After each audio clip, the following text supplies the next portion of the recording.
અમદાવાદમાં બે વિસ્તારમાં થયેલી લૂંટનો ગુનોનો ભેદ ઉકેલી નાખ્યો છે ક્રાઇમ બ્રાન્ચ દ્વારા બંને ગુનાઓનો ભેદ ઉકેલવામાં આવ્યો। અમદાવાદમાં બે વિસ્તારોમાં થઈ હતી લૂંટ। ક્રાઇમ બ્રાન્ચે આ બંને કેસમાં થઈને કુલ 5 આરોપીઓની ધરપકડ કરી। ઠક્કર બાપાનગર અને નિકોલા બંને વિસ્તારમાં ફાયરિંગ કરીને લૂંટ ચલાવાઈ હતી।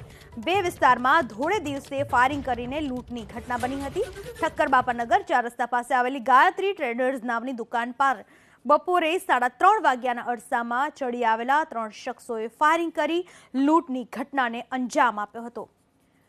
સીસીટીવીમાં કેદ થઈ ગયા હતા તમામ દ્રશ્યો।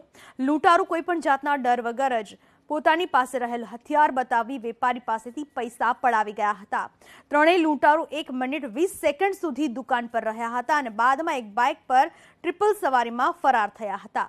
લૂંટારૂએ 3 રાઉન્ડ જમીનમાં ફાયરિંગ કર્યા હોવાનો ખુલાસો પણ થયો હતો। જો કે પોલીસે સીસીટીવી ફૂટેજના આધારે લૂંટારૂઓને દબોચી લીધા છે।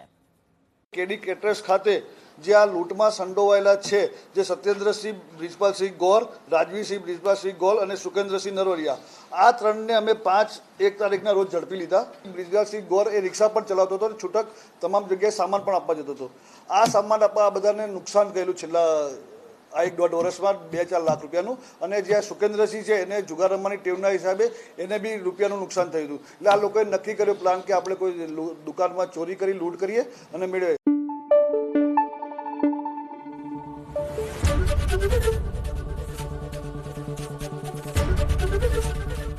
એબીપી અસ્મિતા, ગુજરાતની અસ્મિતા।